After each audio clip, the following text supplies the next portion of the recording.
Tetapi kekristenan yang Alkitabiah percaya lebih daripada yang saksi Yehova percaya. Percaya dia adalah Tuhan dan Allah sendiri yang jelma atau datang sebagai manusia. Seringkali tudingan diberikan dari saksi Yehova, juga terutama dari Islam. Katanya bahwa Yesus hanyalah manusia biasa yang baru diangkat, dilantik jadi Tuhan pada tahun 325 Masehi pada konsili Nicea. Saudara-saudara, sebenarnya kekristenan tidak sebodoh itu berpikir bahwa seorang manusia biasa yang bukan Tuhan, bukan Allah, bisa diangkat begitu tinggi menjadi Tuhan dan Allah.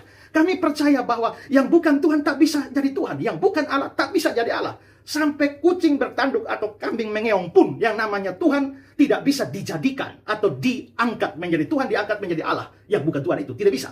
Tetapi bahwa Allah menjelma jadi manusia, apanya yang susah? Kalau dia jelma jadi manusia, dia menjadi manusia. Tapi karena dia Allah yang tak berubah, dia tetap adalah Allah. Makanya kekristenan percaya dia adalah Allah dan manusia. Tudingan bahwa dia diangkat jadi Tuhan tahun 325 Masehi itu adalah tudingan yang omong kosong, fitnah, dan juga bodoh. Kenapa? Karena Nabi Yesaya 750 tahun sebelum Masehi sudah menubuatkan seorang anak telah diberikan bagi kita, seorang putra telah lahir bagi kita. Namanya disebutkan orang penasihat ajaib, Allah yang perkasa, Bapa yang kekal, Raja damai. Jikalau Yesus itu adalah manusia, wajar dikatakan dia dilahirkan. Tapi kalau dia hanya sekedar manusia saja, pertanyaannya bagaimana menjelaskan seorang manusia biasa bisa punya gelar penasihat ajaib, Allah yang perkasa, Bapa yang kekal, Raja damai? Tidak bisa. Orang-orang yang menyangkali kealahannya tak bisa menjelaskan nabi mana, manusia mana yang disebut penasihat ajaib, Allah yang perkasa, Bapa yang kekal, Raja damai? Tidak ada.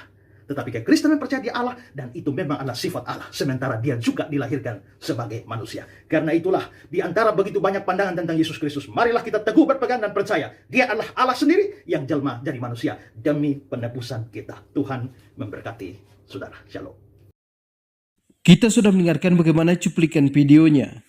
Pendeta Ezra Soru memberikan penjelasan kepada jemaatnya bahwa Yesus itu adalah Tuhan. Apa susahnya Tuhan itu menjelma menjadi manusia? Yang tidak bisa adalah manusia itu menjelma menjadi Tuhan. Kemudian pendeta Ezra Soru berkata, sebelum kelahirannya 750 tahun, Yesus ini sudah dinubuatkan oleh Nabi Yesaya di Yesaya 9 ayat 5. Sebab seorang anak telah lahir untuk kita. Ayat ini menggunakan kata telah. Kalau dia menggunakan kata telah, sesudah lahir Yesus barulah muncul ayat ini. Bagaimana mungkin dikatakan ini nubuatan tentang Yesus?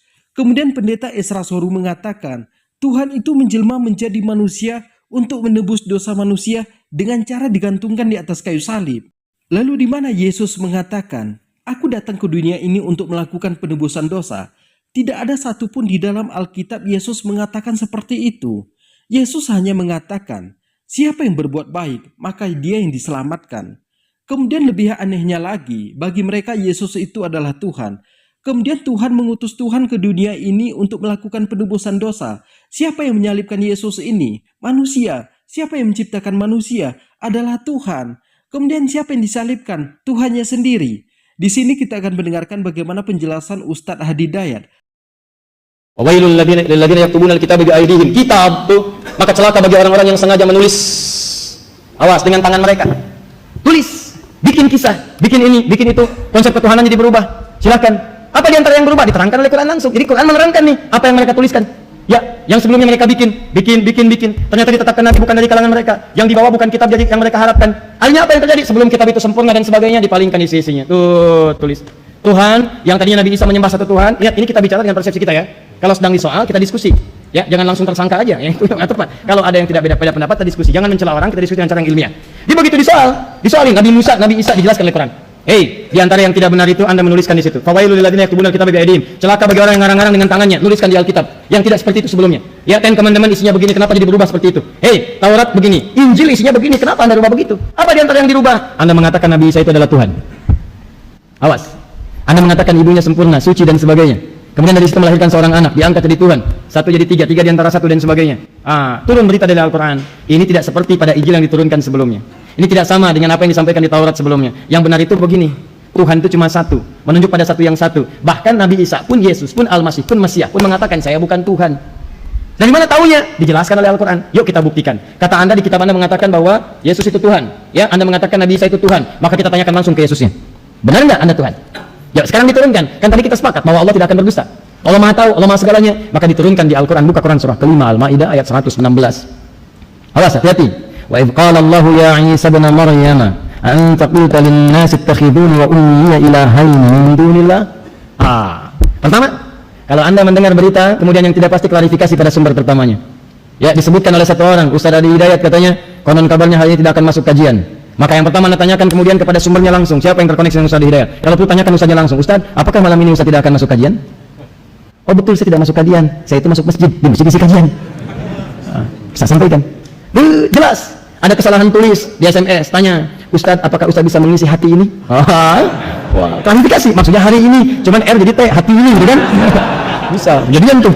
Kadang-kadang ada yang begitu, pertanyaan, habis Ramadan munculnya, dia, Ustaz bagaimana hukumnya lamaran di bulan Ramadan? Belum dijawab tuh, di bawahnya tulis, kalau memang boleh, kapan Ustaz datang ke rumah? Kan? Kadang-kadang, ada aja yang begitu tuh, masuk. Klarifikasi, tanyakan, ini barangkali salah tulis, kalau mengisi hati ini saya mesti izin istri dulu. Ya begitu dilihat, bukan, maksudnya hari ini, tanyain langsung, jangan diupload. Dapat jadi masalah. Ada berita yang nggak bagus, tanyakan. Muncul Quran surah ke-49 misalnya ayat ke-6. In ja'akum fasiqun binaba'in fatabayyanu. Hei orang beriman, kalau ada berita yang tidak benar, cek dulu pada pemiliknya. Tanyakan, benar nggak? Nah, tadi mengatakan Nabi Isa ngaku Tuhan. Allah nanya langsung ke Nabi Isa nya. Mudah bagi Allah mengatakan begini, itu nggak benar. Isa nggak pernah ngaku Tuhan. Mudah. Karena Allah Maha tahu. Tapi kenapa kemudian langsung ditanyakan kepada Nabi Isa supaya keluar langsung di lisannya? Persis seperti iblis disebutkan oleh Allah. Nih, ingkar, sombong. Quran surah 2 ayat ke-34. Wa idh qulna ya lil malaikati isjudu li Adam fasajadu illa iblis enggan, wastakbar, sombong. Dari mana tahu sombongnya? Kalau Allah langsung mengatakan, nih dia sombong nggak mau sujud nih, maka iblis bisa berkata, nggak kok saya nggak sombong. Tapi ayat itu baca dengan Quran surah 7 ayat 11 sampai dengan 13. Ditanyakan langsung di lisannya, qala ma mana'aka alla tasjuda idh amartuk. Hei kamu, kenapa kamu nggak mau sujud ketika saya perintahkan? Ini bukan masalah sujud, tapi ini perintah saya. Kenapa kamu mau sujud? Qala ana khairum minhu, khalaqtani min narin wa khalaqtahu min tin. Saya lebih hebat daripada Adam. Kau ciptakan saya dari api, dia dari tanah. Tidak layak orang yang levelnya lebih tinggi, mesti hormat kepada yang lebih rendah. Sombong. Kita sudah mendengarkan bagaimana penjelasan dari Ustadz Hadi Hidayat. Sekarang ini banyak para pendeta ataupun murtadin yang mengatakan di Al-Quran Yesus itu dikatakan Tuhan. Silahkan jelajahi Al-Quran itu dari 6.666 ayat. Tidak ada Yesus itu dikatakan Tuhan. Yesus itu hanya dikatakan utusan untuk kaum Bani Israel. Sama seperti yang apa tertulis di dalam Alkitab. Yesus mengatakan, aku hanya diutus kepada domba-domba yang tersesat dari kaum Bani Israel. Yesus hanya mengatakan dia hanya utusan untuk kaum Bani Israel. Yesus tidak pernah mengatakan akulah Tuhan. Kemudian di bahasa aslinya Yesus tidak pernah disebutkan Theos, tapi Yesus itu disebutkan Kurios. Kurios itu artinya Tuhan. Theos itu artinya Tuhan. Tapi Yesus ini disebutkan Kurios, bukan Theos. Lalu di mana Yesus menyebutkan dirinya bahwa dia adalah Tuhan? Dia melakukan penebusan dosa. Dia Tuhan yang menjelma menjadi manusia untuk melakukan penebusan dosa. Tidak ada satupun di dalam Alkitab. Mungkin cukup sekian, semoga bermanfaat. Silahkan ditekan tombol subscribe-nya, bunyikan tanda loncengnya, dan silahkan dibagikan videonya. Assalamualaikum warahmatullahi wabarakatuh.